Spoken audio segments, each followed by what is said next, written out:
O presente de casamento perfeito? Você desaparecer das nossas vidas para sempre.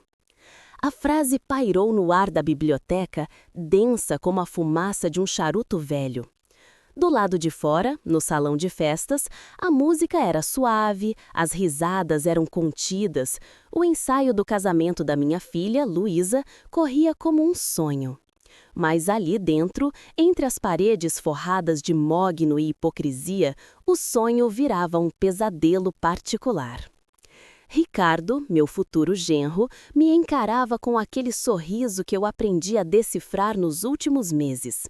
Não era um sorriso de felicidade, era um sorriso de posse, de vitória. O sorriso de um predador que acaba de encurralar a presa. Ele segurava um copo de uísque, o gelo estalando baixo, o único som além da minha respiração suspensa. Eu o segui até ali a seu pedido. Dona Helena, um minutinho, por favor. A formalidade era parte do teatro dele. Sempre educado, sempre impecável. Um genro de vitrine. O tipo de rapaz que engana qualquer um, menos uma mãe. O meu instinto gritava havia meses, um alarme silencioso que eu tentava ignorar pela felicidade da minha filha. Agora, o alarme era uma sirene. Ele tinha acabado de me dizer, com a calma de quem pede um café, que a minha existência era um incômodo, um obstáculo, e que a minha filha, a minha Luísa, a menina que eu criei sozinha desde que o pai dela se foi, supostamente compartilhava desse desejo. Ela é educada demais para te dizer, Helena, mas foi ideia dela. Senti o sangue gelar e em seguida ferver. O calor subiu pela minha nuca, a mandíbula travou. Cravei as unhas na palma da mão dentro do bolso do meu vestido, uma dor física para me ancorar na realidade, para me impedir de fazer o que minha alma pedia, apagar aquele sorriso ensaiado do rosto dele. Mas eu não fiz. Tenho 52 anos. A vida já me ensinou que as melhores vinganças não são servidas quentes, com a fúria do momento. Elas são planejadas, executadas com a frieza de um cirurgião. Analisei a cena. O rapaz de 28 anos, vestido num terno caro que eu suspeitava ter sido pago com o dinheiro que ele sutilmente extraía da minha filha, o cabelo perfeitamente penteado, a postura de quem se acha o dono do mundo. Ele era um castelo de cartas e eu sentia a brisa que estava prestes a derrubá-lo. Minha voz saiu mais firme do que eu esperava. E se eu recusar esse presente?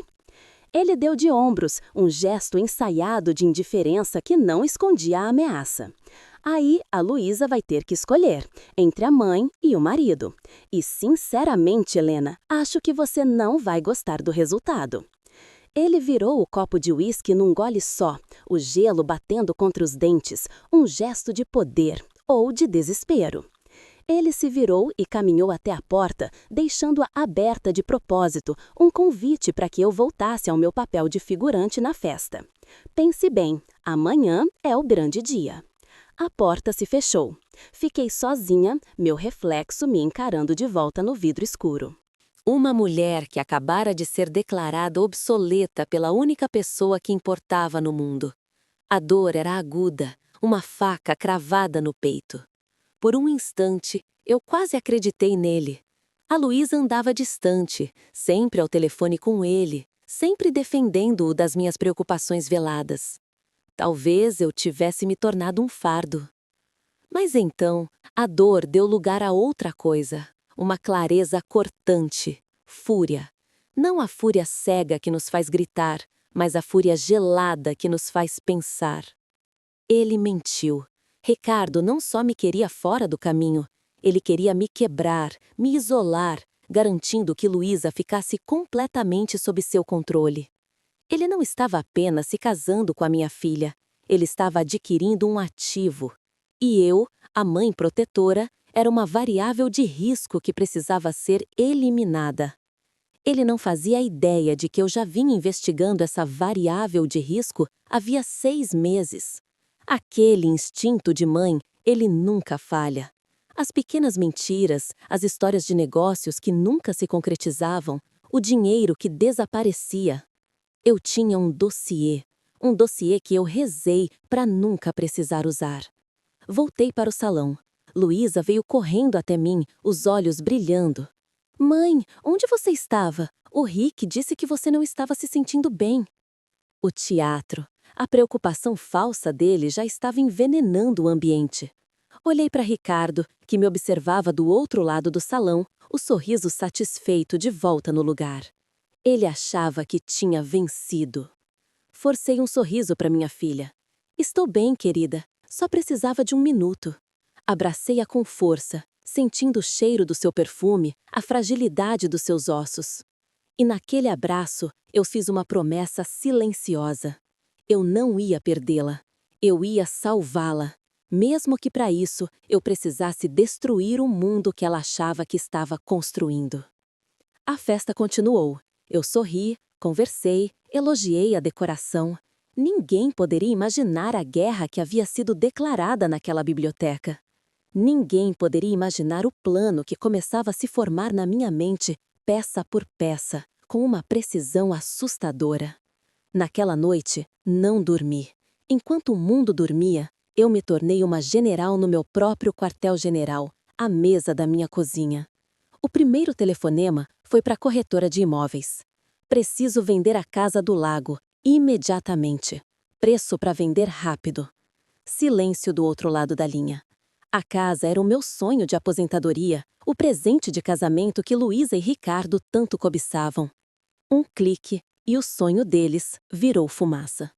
Depois, abri meu notebook e comecei a imprimir documentos, extratos bancários, depoimentos de vítimas anteriores que meu investigador particular, David Shen, havia encontrado. O castelo de cartas de Ricardo não era apenas frágil, era podre. Preparei 67 envelopes brancos, um para cada convidado. Dentro de cada um resumo detalhado da vida de fraudes do noivo do ano. Ricardo queria que eu desaparecesse. Que pedido mais modesto! Eu o faria melhor.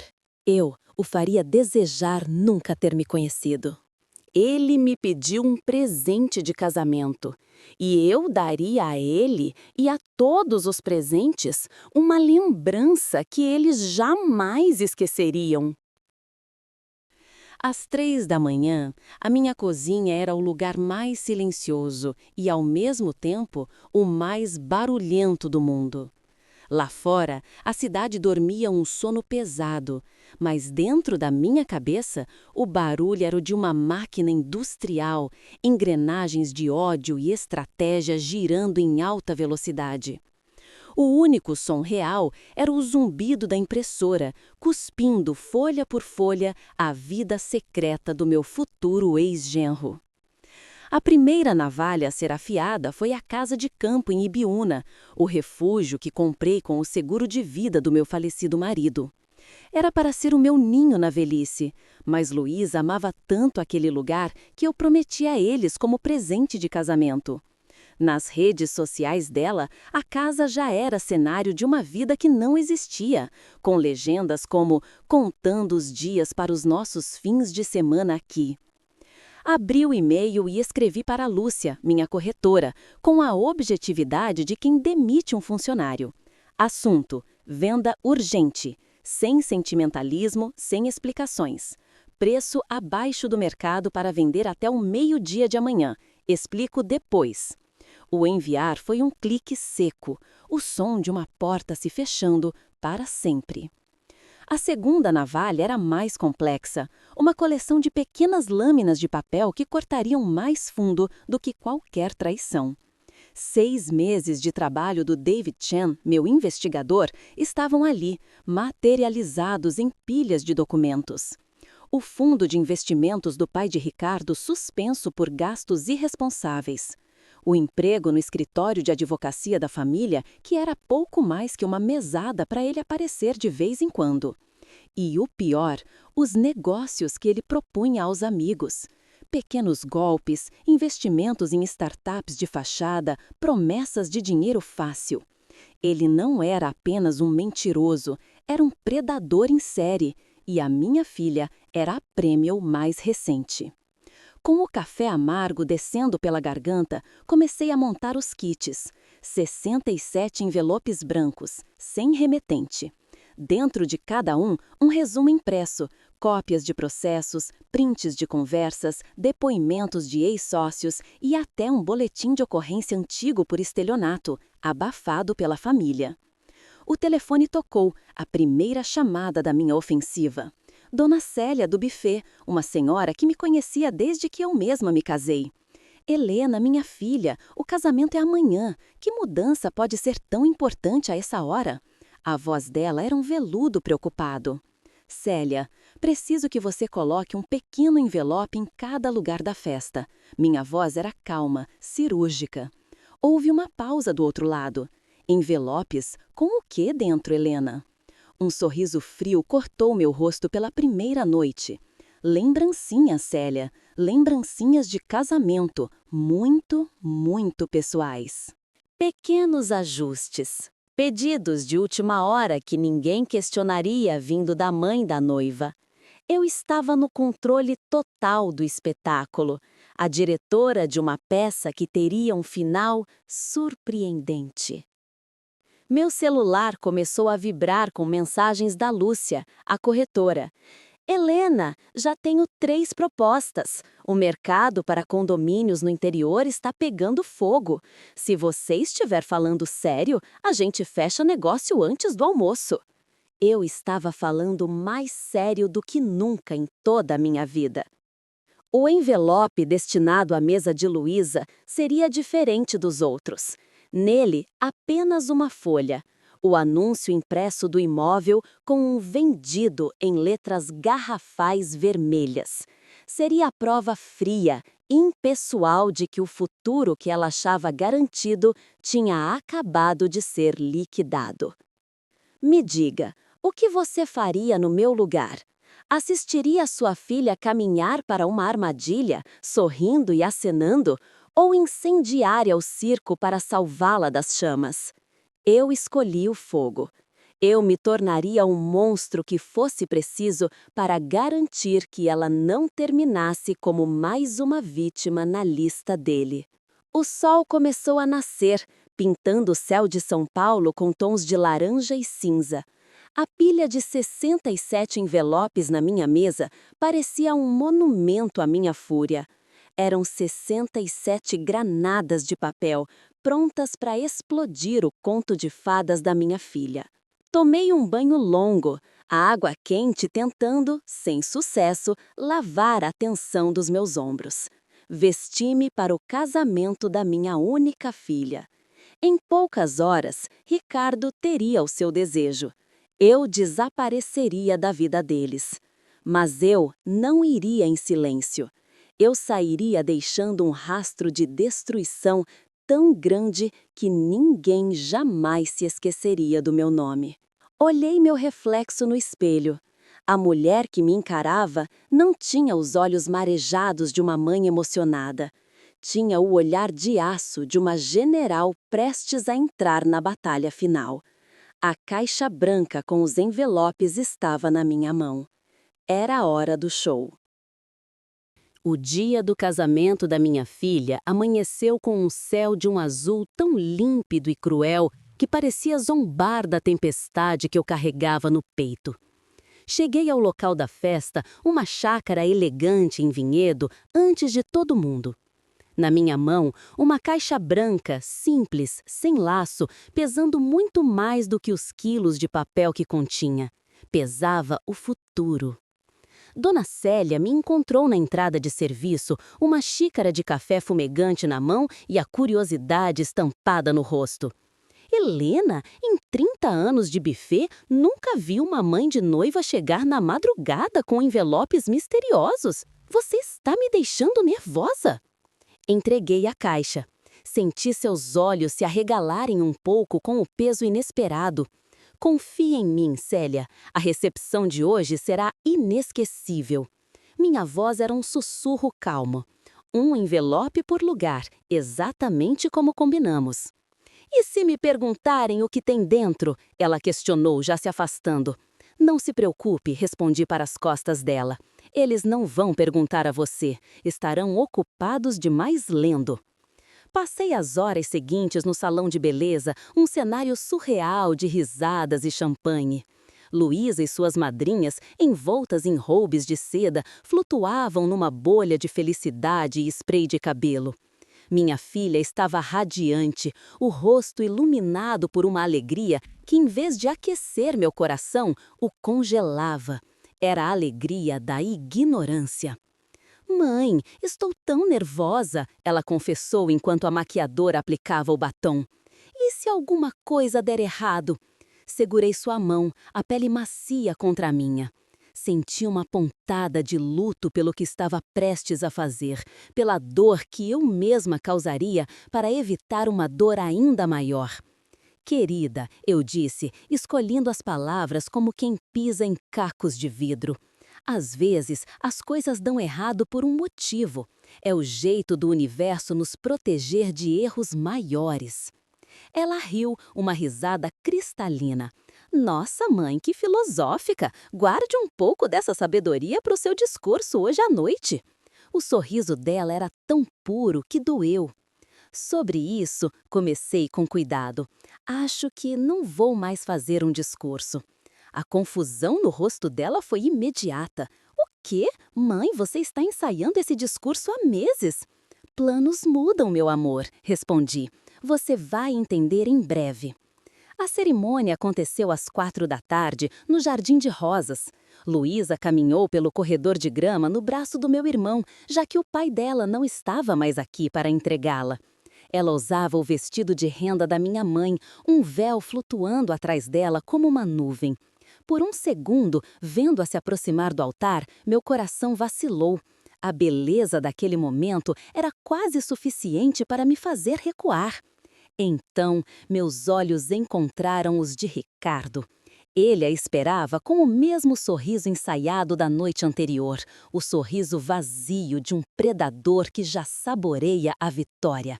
E a minha determinação voltou, dura como diamante. O celebrante começou com as palavras de sempre. Caros amigos, estamos reunidos aqui hoje. Mas na minha mente, as palavras eram outras. Caros enganados, estamos reunidos para testemunhar a união de uma jovem ingênua e um vigarista profissional. Quando ele perguntou se alguém tinha algo a opor, o silêncio foi a minha resposta. A verdade falaria por si mesma, e muito em breve. O pode beijar a noiva foi o estopim para os aplausos. Ricardo a tomou nos braços num beijo cinematográfico, a performance final do noivo apaixonado. Ao voltarem pelo corredor, Luísa me viu, sorriu e mandou um beijo no ar. Eu sorri e acenei de volta, sabendo que poderia ser a última vez que ela me olharia com amor e não com ódio. O coquetel passou como um borrão. Parentes me elogiavam. Helena, você deve estar tão orgulhosa. O Ricardo parece um genro de ouro. Ele certamente vale ouro para alguém, murmurei para minha taça de espumante. Às 6h30, o sino tocou, chamando os convidados para o jantar. Cada lugar na mesa, perfeitamente arrumado com talheres de prata e arranjos de flores, tinha um detalhe a mais: um pequeno envelope branco com o nome do convidado caligrafado. Sentei-me à mesa principal, de frente para o casal feliz, que ainda posava para fotos, alheio ao roteiro que eu havia escrito para a noite deles. O mestre de cerimônias pigarreou no microfone. Senhoras e senhores, antes de começarmos o jantar, a mãe da noiva, Helena, me pediu para sugerir que abram o pequeno presente que está em seus lugares, uma mensagem pessoal da família para agradecer a presença de todos. 67 pares de mãos alcançaram 67 envelopes.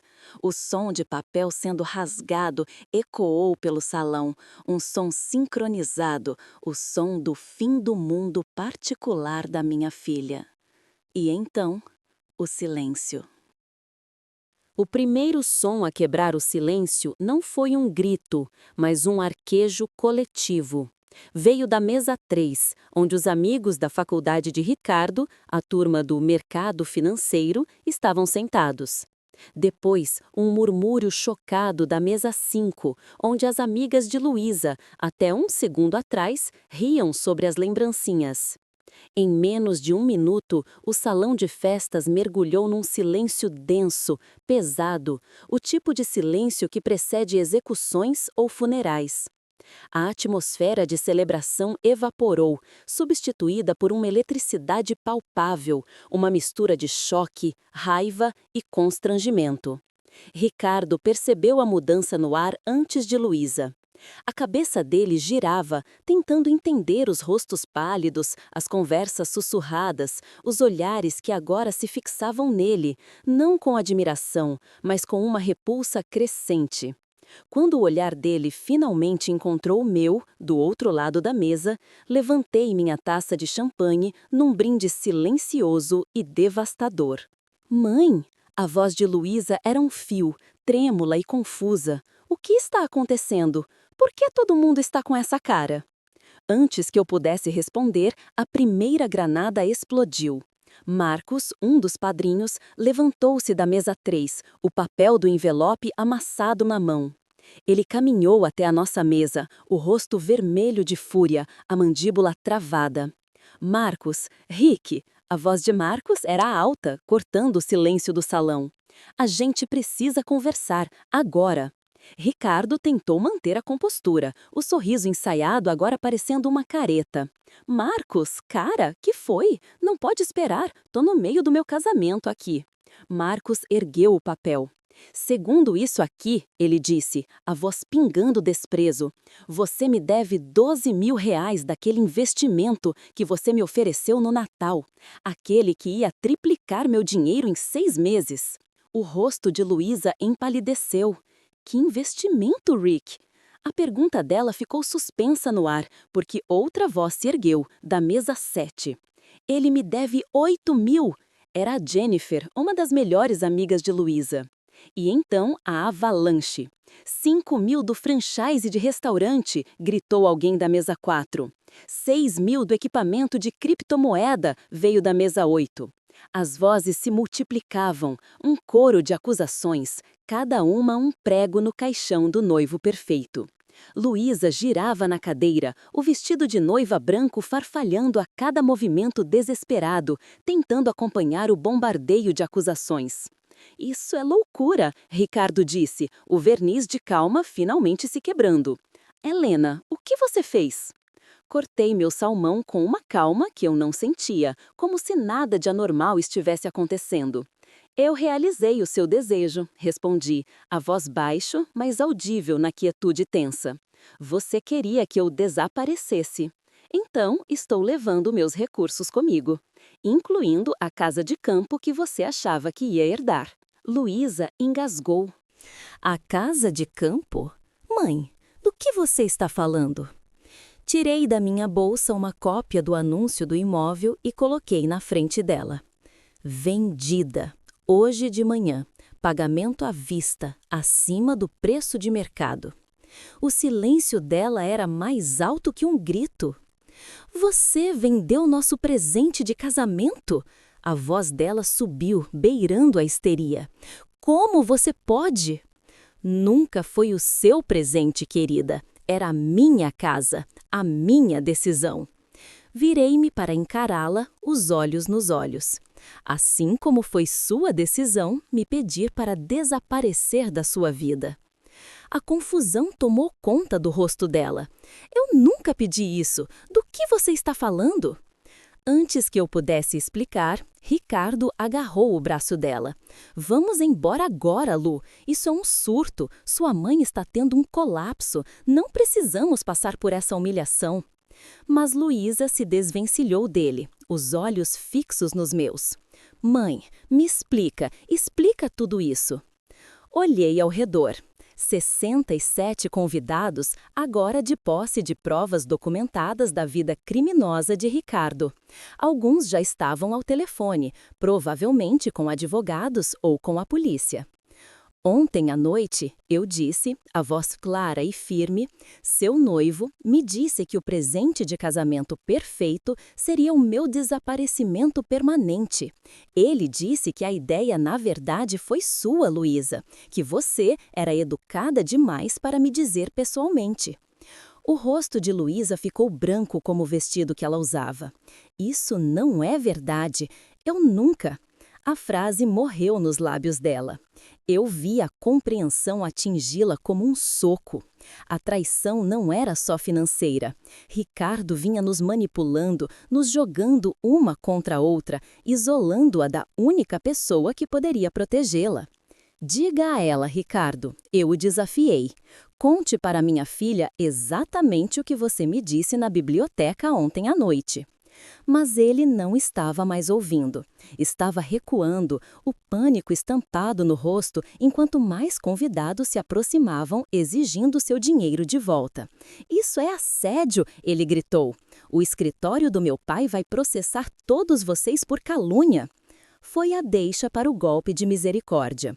O desembargador aposentado Moraes da mesa 9, um velho amigo da família, levantou-se, a voz grave ecoando pelo salão.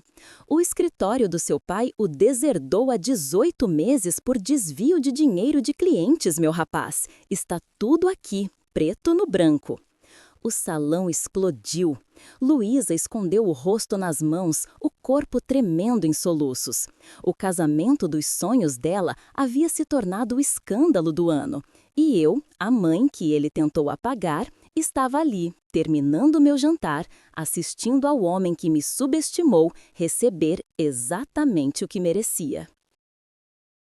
Às 8 da noite, o salão de festas não parecia mais um lugar de celebração, mas a cena de um crime meticulosamente exposto. As luzes suaves dos lustres de cristal agora iluminavam rostos tensos e uniformes da polícia militar, que chegaram depois que 3 convidados diferentes ligaram para o 190 denunciando estelionato. O bolo de casamento, uma torre branca e imponente de 5 andares, permanecia intocado, uma testemunha silenciosa da catástrofe. Minha filha, Luísa, estava encolhida na cadeira, o vestido branco manchado de rímel e lágrimas. Ela olhava para os papéis espalhados sobre a mesa, o dossiê que eu preparei, como se fossem os destroços de um acidente de avião, tentando entender como a vida dela tinha se desintegrado tão rápido. Senhora Helena, precisamos falar com a senhora também. O delegado Morrison, sobrinho do desembargador que dera o golpe final em Ricardo, aproximou-se com um bloco de notas na mão. Ele tinha assistido a tudo com um interesse profissional quase divertido. Claro, delegado, mas acho que o senhor vai descobrir que sou mais uma testemunha do que uma suspeita. Minha calma parecia irritá-lo, mas eu não me importava. Luísa finalmente levantou a cabeça, os olhos vermelhos e inchados fixos nos meus. A pergunta dela foi um sussurro rouco, cheio de uma dor que me cortou a alma. Mãe, há quanto tempo você sabe disso? Pousei minha xícara de café e escolhi minhas palavras com cuidado. Comecei a ter suspeitas há uns 6 meses, pequenas inconsistências nas histórias do Ricardo, referências a negócios que não batiam. Então, fiz o que qualquer mãe faria. Eu investiguei. A incredulidade no rosto dela era palpável. Você investigou o meu noivo? Eu protegi a minha filha. Corrigi, a voz firme. Tirei da minha bolsa a pasta original do David Shen, o dossiê completo. 6 meses de relatórios, registros financeiros, tudo. Ricardo não está apenas quebrado, Luísa. Ele aplica golpes desde a faculdade. O delegado Morrison pegou a pasta, as sobrancelhas subindo a cada página que virava. Isso é bem completo, dona Helena. Investigação de nível profissional. Eu contratei o melhor, respondi. Dinheiro bem gasto, pelo visto. Luísa puxou a pasta, os olhos correndo pelos documentos com um horror crescente. Uma medida protetiva da ex-namorada, acusações de furto que foram arquivadas. Mãe, por que você não me contou? Eu tentei, querida. Lembra daquele almoço no mês passado, quando sugeri um noivado mais longo? Ou quando recomendei uma consultoria financeira pré-nupcial? A cada tentativa minha de alertá-la, ela o defendia. Dizia que eu estava sendo superprotetora, que eu não confiava na felicidade dela. Mas você podia ter me mostrado isso, ela disse, sacudindo os papéis. Um riso amargo escapou dos meus lábios. Podia? Luísa, você estava tão cega por ele que mal retornava as minhas ligações. Qual foi a última vez que tivemos uma conversa de verdade sem você me cortar para atender uma ligação dele? Ela abriu a boca para discutir, mas a fechou. Nós duas sabíamos que era verdade. Na noite antes do seu casamento, continuei, a voz baixa, Ricardo deixou a posição dele bem clara. Ele me queria fora. Não apenas distante, mas completamente apagada da sua vida.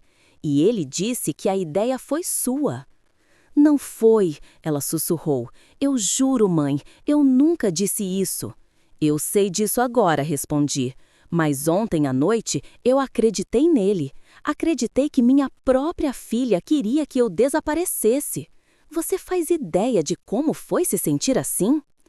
Antes que ela pudesse responder, uma confusão começou perto da saída.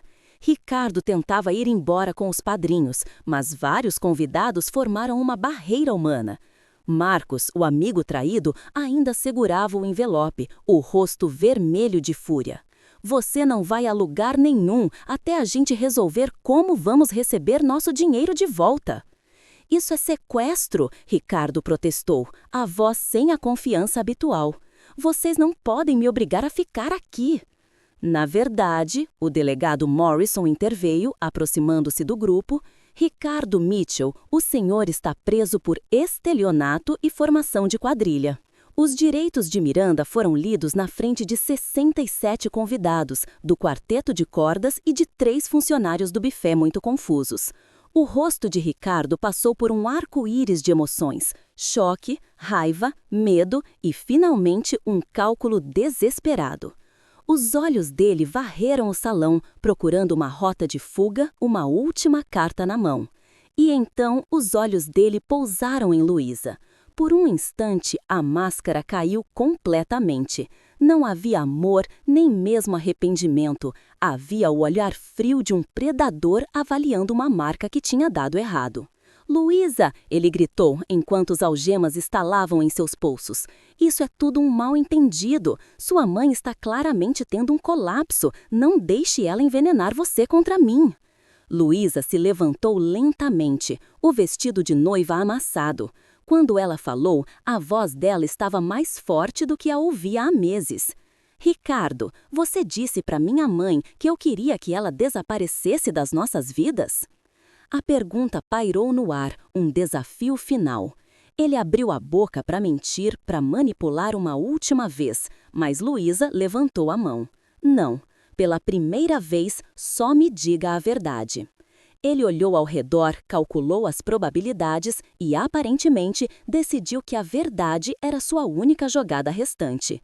Sim, eu disse. Mas, Luísa, ela estava interferindo. Precisávamos de espaço. Espaço? A voz dela era mortalmente calma.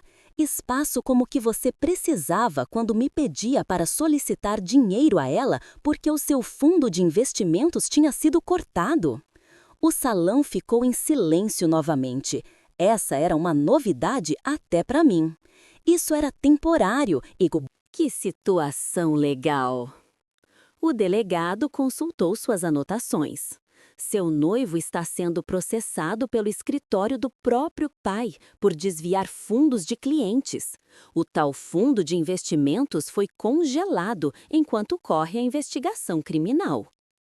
O quebra-cabeça se completou na cabeça de Luísa. Ela olhou para o anel de noivado em seu dedo, um diamante de 2 quilates, que eu agora entendia ter sido comprado com o meu próprio dinheiro. "Levem ele daqui", ela disse, a voz baixa, mas final.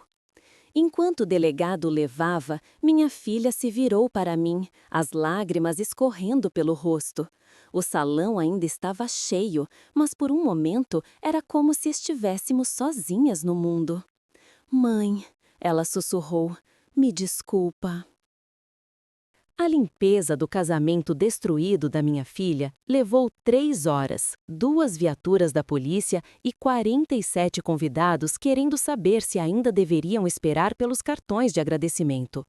Por volta das 11 da noite, o salão estava finalmente vazio. Só restávamos nós duas, ainda em nossos trajes de festa, dividindo uma garrafa de espumante que deveria ter sido para a lua de mel dela. "Eu não acredito que fui tão estúpida." Luísa disse isso pela 10ª vez, encarando o anel de noivado sobre a mesa como se fosse um artefato radioativo. "Todos os sinais estavam lá, mãe, e eu ignorei todos eles." Enchi nossas taças novamente. O salão elegante, agora silencioso e desarrumado, parecia um cenário pós-guerra. "Você não foi estúpida, querida. Você estava apaixonada, ou pelo menos achava que estava." "Ricardo é bom no que faz", continuei, a voz sem emoção. "Manipulação é uma habilidade, e ele teve anos para aperfeiçoá-la." Ela finalmente tirou o anel do dedo e o empurrou para o centro da mesa, um gesto de repulsa. "Quanto dinheiro eu dei a ele? O dinheiro que eu pedi a você?" A pergunta que eu temia. Respirei fundo. "Nos últimos 8 meses, cerca de R$ 37 mil." O rosto dela se contraiu em uma máscara de dor e vergonha. "Meu Deus, mãe, me desculpa. Como eu vou te pagar?" "Você não precisa me pagar", respondi, pegando a mão dela sobre a mesa. "Aquele dinheiro foi gasto para te proteger, mesmo que nenhuma de nós soubéssemos disso na época. Mas eu preciso que você entenda uma coisa, Luísa. Isso não é só sobre o dinheiro." "Eu sei", ela sussurrou, os olhos cheios de lágrimas novamente. "Eu sei que você deve me odiar por ter escolhido ele em vez de você." "Eu não te odeio", afirmei, com toda a sinceridade do meu coração. "Fiquei decepcionada com a facilidade com que você o deixou criar um abismo entre nós, mas eu nunca te odiaria. O que me preocupa é como você se perdeu nessa relação. A Luísa que eu criei não teria ignorado os próprios instintos como você fez." Ela ficou em silêncio por um longo tempo, processando. "Quando você acha que começou? Quando eu deixei de ser eu mesma?" Pensei nos últimos 2 anos, em como minha filha, antes tão confiante e independente, se transformou em alguém que buscava aprovação a cada passo. "Lembra da sua promoção na agência no ano passado, quando você conseguiu a sala de canto e o aumento?" "Lembro, eu estava tão animada para te contar." "E o que aconteceu quando você contou para o Ricardo?" O rosto dela escureceu com a lembrança. "Ele disse que eu estava ficando ambiciosa demais, que focar tanto na carreira iria prejudicar nosso relacionamento. Ele queria que eu recusasse a promoção." "O que você fez", completei. "O que eu fiz", ela confirmou, a voz miserável. "E eu disse a mim mesma que era um sacrifício, que casamento é isso. Mas agora que eu penso, o Ricardo alguma vez sacrificou alguma coisa por mim?" Ela mesmo respondeu à pergunta, balançando a cabeça lentamente. "Não. Cada concessão era minha. Cada ajuste era minha responsabilidade. Eu não reconheço a pessoa em que me tornei." Um segurança apareceu para começar a limpeza, então levamos nossa conversa para o estacionamento, sentando nos degraus do clube. O ar de outubro estava frio e Luísa tremeu em seu vestido sem mangas. Coloquei meu chale sobre os ombros dela, um gesto que me lembrou de quando ela era pequena e ficávamos olhando as estrelas. "Mãe, posso te perguntar uma coisa estranha?" ela disse olhando para o céu. "Depois de hoje, acho que nada mais soaria estranho." "Você está feliz que isso aconteceu? Quer dizer, eu sei que hoje foi horrível, mas você está aliviada por ele ter saído das nossas vidas?" Pensei na pergunta com cuidado. "Estou aliviada por você estar a salvo dele. Sinto muito que você tenha sido humilhada na frente de todos para descobrir a verdade. Mas sim, querida, eu estou feliz que ele se foi. Ela assentiu. Eu acho que também estou. Isso é terrível? Eu não deveria estar com o coração partido? O fato de você não estar com o coração partido, eu disse suavemente, te diz tudo o que você precisa saber sobre o tipo de relacionamento em que você realmente estava. Ficamos em silêncio. O que acontece agora? Ela finalmente perguntou. Eu entreguei meu apartamento. Minhas coisas estão todas na casa dele. Eu não tenho nem onde morar. Você vai para casa, é claro. Seu quarto está exatamente como você o deixou. Você tem certeza? Depois de tudo que eu fiz você passar? Virei-me para olhá-la. Mesmo com a maquiagem borrada e o vestido amassado, ela era linda. Mas mais importante, pela primeira vez em meses, ela parecia ela mesma de novo. A incerteza em seus olhos havia sido substituída por uma clareza dolorosa, mas real. Luísa, você é minha filha. Não há nada que você possa fazer que me faça parar de te amar. Isso é amor de verdade. Não vem com condições ou ultimatos. Ela começou a chorar de novo, mas eram lágrimas de alívio. Lágrimas de alívio. Eu também te amo, mãe, e eu prometo, nunca mais vou deixar ninguém ficar entre nós. No caminho para casa, enquanto eu dirigia pelas ruas silenciosas, meu pensamento voltou para o David Chen, o investigador. Havia algo mais que ele descobriu, algo que eu não incluí nos envelopes porque ainda era especulação. Ricardo não estava trabalhando sozinho. Ele tinha um parceiro, alguém que o ajudava a identificar e mirar em jovens vulneráveis de famílias ricas. E segundo a investigação preliminar do David, o próximo alvo já havia sido selecionado. A manhã de domingo chegou com um cheiro de café forte, o som de aspirina e a tarefa surreal de explicar para tios e primos, via WhatsApp, por que eles deveriam cancelar os cheques do presente de casamento antes que Ricardo, de alguma forma, conseguisse descontá-los. Luísa, enrolada no meu roupão velho, sentava à mesa da cozinha, atendendo ligações de amigas que queriam oferecer apoio e, claro, saber de todos os detalhes sórdidos. A prima Beth quer saber se a lista de presentes na loja ainda está ativa, Luísa disse, desligando o telefone com um suspiro. A humilhação pública aparentemente não afeta o cronograma de etiquetas sociais. Uma batida na porta interrompeu nossa tentativa de normalidade. Era David Chen, o investigador particular. Ele segurava uma pasta parda e seu rosto, normalmente impassível, trazia uma expressão sombria que me gelou a espinha. Dona Helena, Luísa, tenho mais algumas informações sobre o Ricardo que acho que vocês precisam ver. Convidei-o a entrar, o cheiro do café se misturando com a tensão que ele trouxe consigo. David tinha sido meu anjo da guarda nos últimos 6 meses, um ex-delegado que se especializou em fraudes financeiras. Ele era metódico, discreto e mortalmente eficiente. Primeiro, parabéns pelo evento de ontem à noite, disse ele, aceitando o café. Meus contatos na polícia disseram que o Mitchell foi preso em flagrante. Sua estratégia com os envelopes foi brilhante. Pareceu necessária, respondi, mas você disse que tinha mais informações. David abriu a pasta sobre a mesa da cozinha. As primeiras fotos mostravam Ricardo num quarto de hotel, conversando animadamente com uma mulher mais velha, bem vestida, que eu não reconheci. Quem é essa? Luísa perguntou, inclinando-se para ver melhor. O nome dela é Patrícia Alcântara, 58 anos, viúva recente, e segundo minhas fontes, herdeira de um patrimônio de aproximadamente 4 milhões de reais em seguros e imóveis. Meu sangue gelou. Ele já estava preparando a próxima vítima. Piora, David continuou, tirando mais documentos da pasta. A Patrícia tem uma filha, Camila, de 26 anos. Professora, terminou um relacionamento longo há pouco tempo. Ele nos mostrou uma série de fotos tiradas do Instagram da moça. Camila Alcântara, sorrindo, em jantares caros, viagens de fim de semana, sempre ao lado de um rapaz bonito e charmoso. Luísa ofegou. Esse não é o Ricardo. Não, é o parceiro de negócios dele, Bruno Guedes, 30 anos. Histórico similar de fraude e manipulação. Eles trabalham em equipe.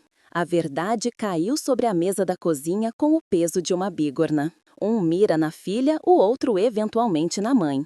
Eles estão aplicando esse golpe há quase 3 anos. Identificam mulheres viúvas ou divorciadas com filhas adultas e se dividem para trabalhar os dois alvos simultaneamente.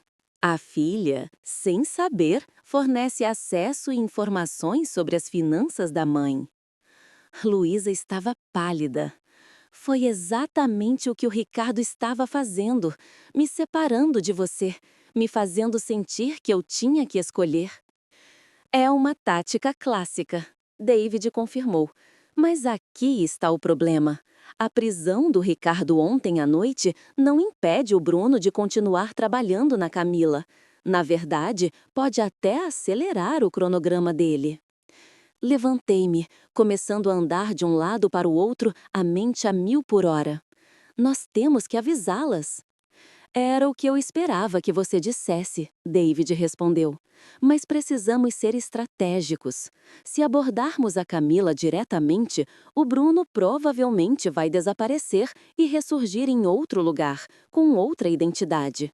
Precisamos de provas de atividade criminosa, não apenas de comportamento suspeito. O que você precisa de nós? Luísa perguntou. A voz firme, a vítima de ontem se transformando na guerreira de hoje. David tirou um cartão de visita da carteira. Patrícia Alcântara frequenta o mesmo clube de campo onde foi a sua festa de casamento, mesmos círculos sociais, mesmas instituições de caridade. Se você pudesse arranjar uma introdução, talvez consigamos juntar provas suficientes para detê-los antes que a Camila se afunde demais. Olhei para o cartão e depois para minha filha. Luísa, como você se sente em ajudar outra família a evitar o que acabamos de passar? Eu topo, ela disse, sem hesitar. Ninguém mais deveria passar pelo que passamos ontem. Depois que David foi embora, ficamos em silêncio, processando a enormidade da situação.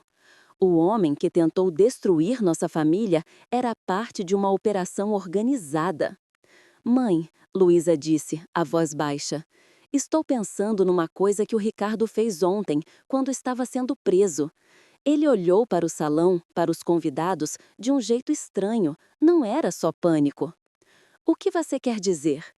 Acho que ele estava memorizando rostos, a lista de convidados, os nomes nas mesas. Cada pessoa naquela festa é agora um alvo em potencial para o que quer que venha a seguir.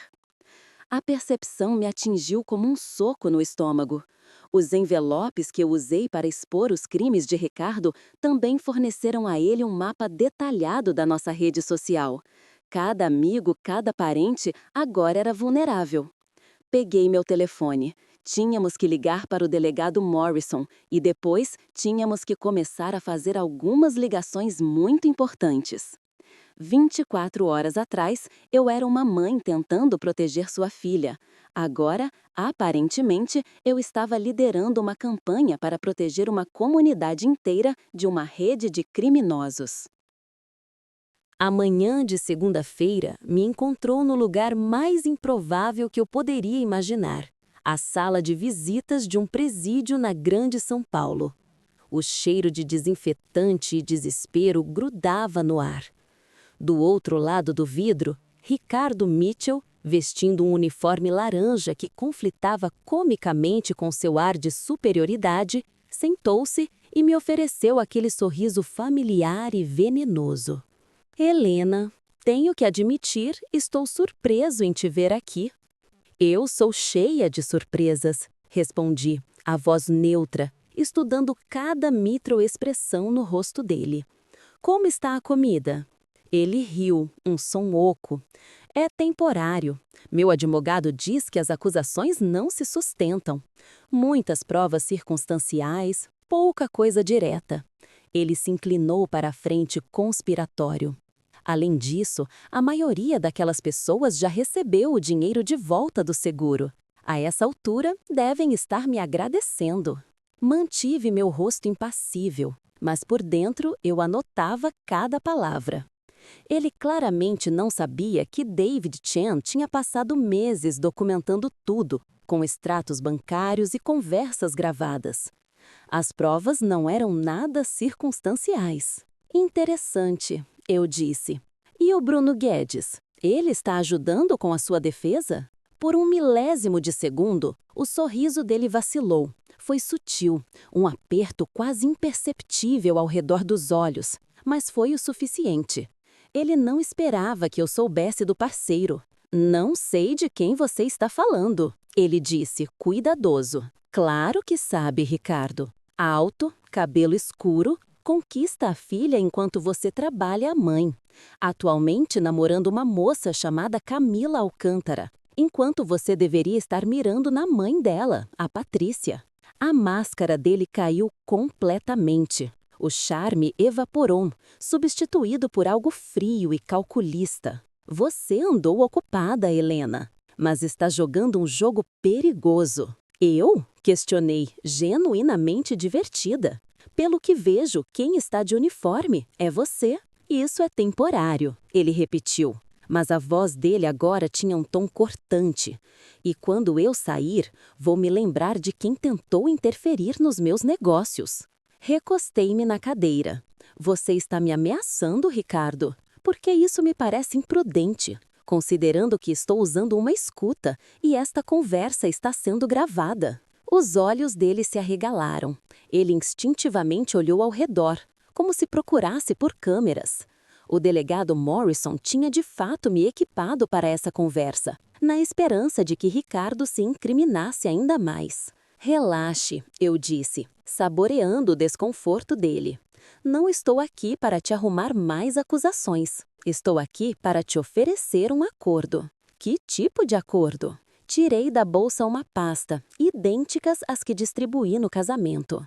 Informações completas sobre a operação do Bruno, o nome verdadeiro dele, os alvos, os métodos, o histórico criminal. Tudo o que a polícia precisa para detê-lo antes que ele destrua outra família. Ele encarou a pasta, mas não a tocou. E em troca, o que você quer? Eu quero que você desapareça, Ricardo, permanentemente. Chega de golpes, de mirar em mulheres vulneráveis. Aceite o acordo que o promotor oferecer, cumpra sua pena em silêncio e, quando sair, encontre um jeito honesto de viver. E se eu recusar? Abri a pasta e mostrei a ele a primeira página, uma linha do tempo detalhada de suas atividades criminosas nos últimos 7 anos, incluindo vários casos que nunca foram processados. Então, isso aqui vai para todas as agências policiais do país, junto com a sua foto. Você nunca mais vai conseguir aplicar um golpe, porque toda vítima em potencial já terá sido avisada sobre você. Ele estudou os documentos com um alarme crescente. Onde você conseguiu isso? Eu te disse, sou cheia de surpresas. Fechei a pasta. Então, o que vai ser, Ricardo? Cooperação e uma chance de recomeçar ou uma vida inteira olhando por cima do ombro? Pela primeira vez desde que o conheci, Ricardo Mitchell parecia genuinamente derrotado.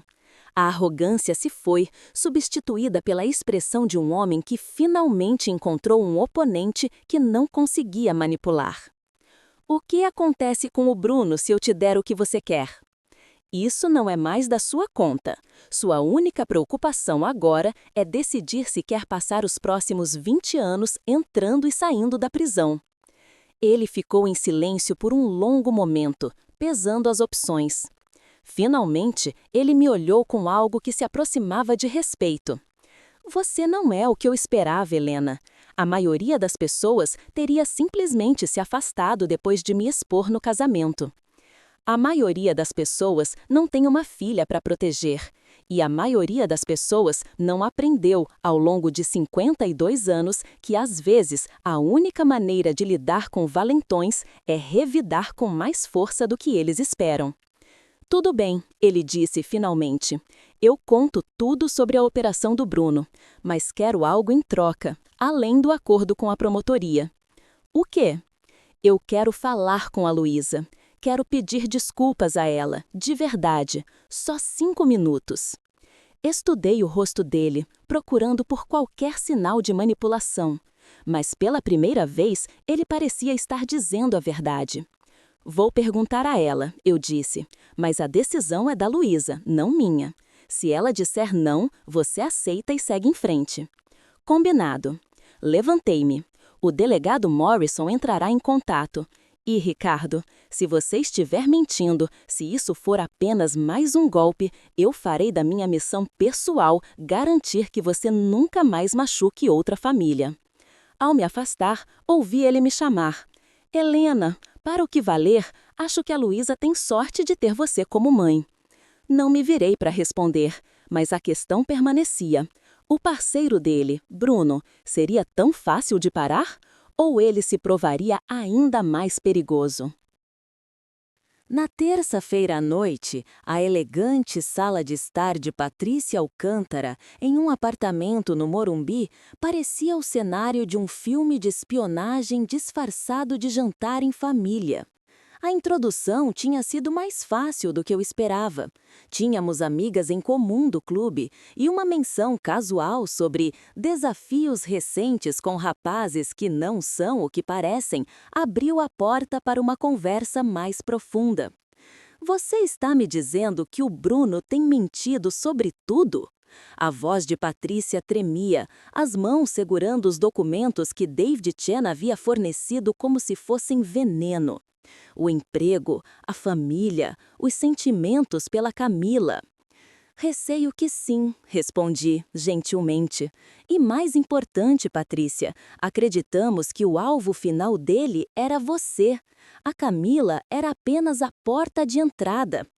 Patrícia era uma mulher inteligente, professora universitária aposentada, mas o amor, mesmo o amor que sentimos pela felicidade de um filho, pode nos cegar para o perigo. A Camila vai ficar arrasada, ela sussurrou. Ela acha que ele pode pedi-la em casamento em breve. Luísa, sentada ao meu lado, inclinou-se para a frente. Dona Patrícia, eu sei exatamente como ela se sente.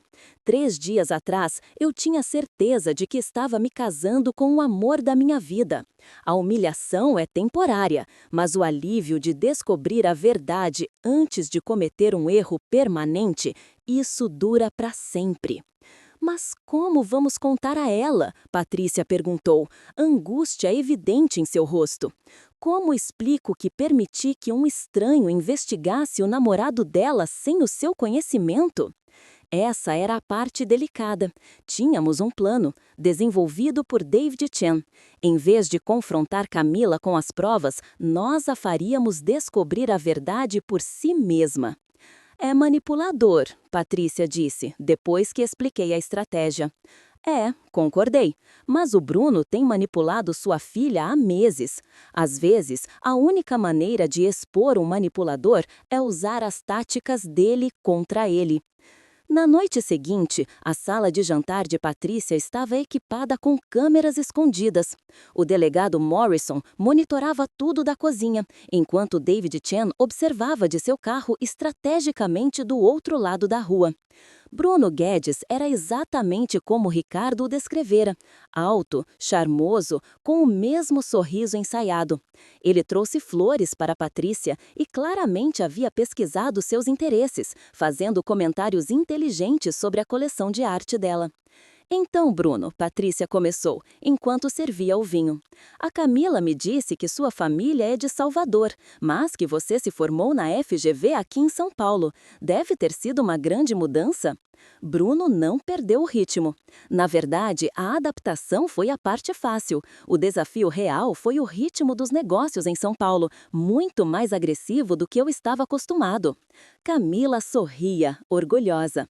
Patrícia e eu trocamos um olhar. Ele era bom. Qual foi sua especialização? Perguntei casualmente. Meu falecido marido sempre disse que o programa de finanças de lá era excelente. Finanças com foco em mercados internacionais? Ele respondeu, sem hesitar.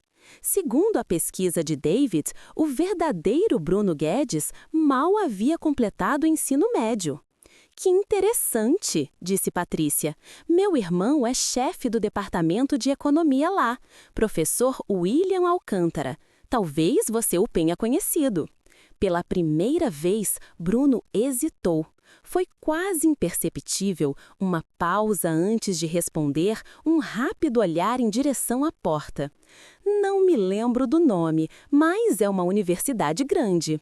Oh, mas o William está lá há 25 anos. Patrícia pressionou docemente. Chefe do departamento nos últimos 10. Certamente você o teria encontrado. O sorriso de Bruno tornou-se forçado. Sabe, estou começando a me sentir como se estivesse numa entrevista de emprego. A tensão na sala aumentou. Camila parecia confusa e constrangida. Mãe, o Bruno se formou há 8 anos. Na verdade, eu disse, decidindo acelerar as coisas. Estou mais interessada nos seus planos de viagem. A Camila mencionou que vocês estão pensando em uma escapada romântica neste fim de semana. O rosto de Bruno ficou cuidadosamente inexpressivo.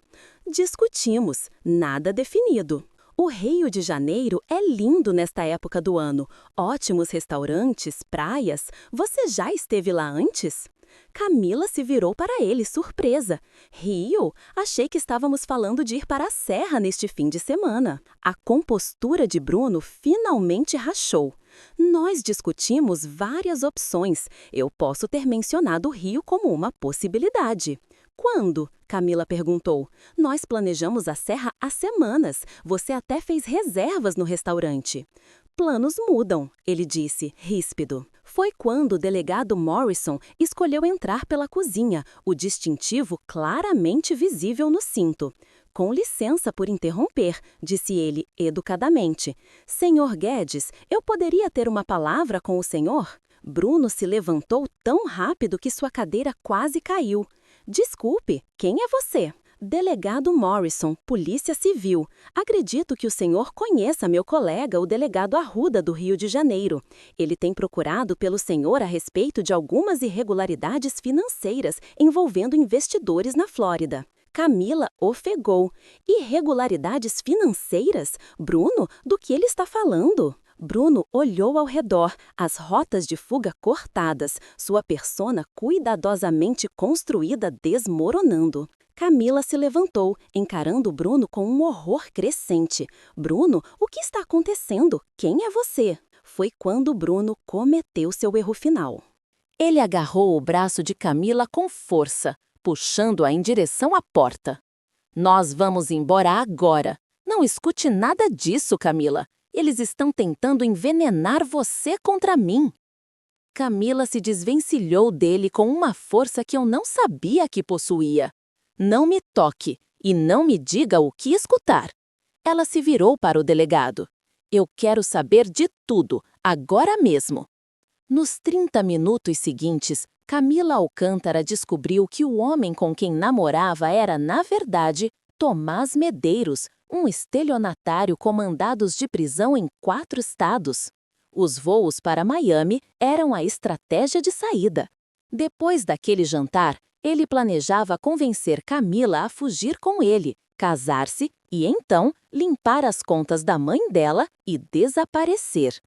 Enquanto Tomás era levado algemado, eu me encontrei sentada na sala de Patrícia com 3 outras mulheres que tinham acabado de passar por uma revelação que mudaria suas vidas. Camila estava envergonhada, mas grata. Patrícia estava abalada, mas aliviada. E Luísa estava orgulhosa, mas pensativa. Mãe, Luísa disse, enquanto nos preparávamos para ir embora. E se o Ricardo e o Tomás eram parceiros? Quantas outras mulheres estão por aí agora, acreditando que estão apaixonadas por homens que planejam destruir suas vidas? Olhei para Patrícia, que confortava Camila, e pensei em todas as famílias que não tiveram a sorte de ter alguém para investigar seus predadores românticos. Provavelmente mais do que queremos imaginar, respondi. Então, disse Luísa, e a pergunta pairou no ar, cheia de um novo propósito. O que nós vamos fazer a respeito? 3 meses se passaram. O cheiro de bolo de noiva e champanhe caro foi substituído pelo cheiro de tinta fresca e café forte de um escritório modesto no centro da cidade. O som de um quarteto de cordas deu lugar ao toque insistente de um telefone, a voz do outro lado quase sempre a mesma. Uma mãe, uma irmã, uma amiga, sussurrando uma preocupação que ela mal ousa admitir em voz alta. A pergunta de Luísa naquela noite, o que nós vamos fazer a respeito, não foi retórica. Tornou-se um plano de ação, um projeto, uma missão. Na fachada de vidro fosco da nossa porta, letras simples e elegantes anunciam o nome do nosso novo começo: Fundação Segundas Chances. Nós a criamos com o dinheiro da venda da casa de Ibiúna. O patrimônio que Ricardo achava que iria herdar, o ninho que ele planejava usar para isolar ainda mais a minha filha, agora financia a construção de fortalezas para outras mulheres. Cada real gasto em aluguel, em advogados, em terapeutas, é um tijolo a mais no muro que estamos erguendo contra homens como ele. Luísa trabalha meio período conosco, enquanto reconstrói sua carreira na agência. Ela não é mais a noiva de vestido manchado de lágrimas. É nossa diretora de comunicação, usando seu talento para criar campanhas de conscientização para dar voz a quem foi silenciada. Ela transformou a maior humilhação de sua vida em sua maior força. Patrícia Alcântara está em nosso conselho, sua experiência e sua rede de contatos nos abrindo portas que eu jamais conseguiria sozinha. E Camila, sua filha, é voluntária nos fins de semana. Ela usa sua própria experiência dolorosa para conversar com outras jovens, ensinando-as a reconhecer as bandeiras vermelhas que ela mesma não viu. E eu descobri que a mulher que foi convidada a desaparecer tinha, na verdade, um chamado para se tornar mais presente do que nunca. Aos 52 anos, eu não sou mais apenas uma viúva ou a mãe da Luísa. Eu sou a fundadora e diretora de uma organização que já ajudou 12 famílias a evitar golpes românticos e forneceu aconselhamento a mais de 30 vítimas. Criamos um banco de dados online de predadores conhecidos, uma ferramenta que as polícias de vários estados agora usam como referência. O dossiê que preparei para o casamento de Luísa se tornou um protótipo, um modelo de como a informação, quando usada de forma estratégica, é a arma mais poderosa que temos. Ricardo Mitchell pegou 7 anos de prisão por estelionato e formação de quadrilha. Tomás Medeiros pegou 12 e depois será deportado para o Canadá, onde enfrenta outras acusações. São apenas números em um processo, ecos de um passado que não nos assombra mais. A verdadeira justiça não está na vingança, mas na salvação de outras. Às vezes, Luísa e eu sentamos neste escritório no fim do dia, olhando a cidade se acender lá fora. Outro dia, ela me mostrou uma foto do casamento, uma das poucas que não foram deletadas. Nós duas, sorrindo, pouco antes da cerimônia. Sabe, mãe, ela disse, por muito tempo eu só conseguia sentir vergonha olhando para essa foto. Agora eu vejo o começo de tudo isso. Ela estava certa. Aquele foi o fim de um conto de fadas falso e o início de uma realidade muito mais significativa. O presente de casamento perfeito, hoje eu entendo o que ele realmente é. Às vezes, não é o que os noivos esperam receber. É descobrir quem você realmente é quando alguém tenta te apagar da existência, quando te empurram para a beira do abismo e, em vez de cair, você descobre que tem asas. A melhor vingança, no fim das contas, não é um prato servido frio. É uma vida vivida com propósito, protegendo outros dos predadores que se escondem à vista de todos. O homem que me pediu para desaparecer, sem querer, me deu um mapa. Ele me mostrou exatamente onde eu era mais necessária. Meu nome é Helena, e esta é a história de como eu me recusei a desaparecer. Se você se reconheceu em alguma parte desta jornada, se a história de Luísa ou de Camila soa familiar demais, saiba que o silêncio é o que alimenta esses homens. A sua voz é a sua arma, e você não está sozinha.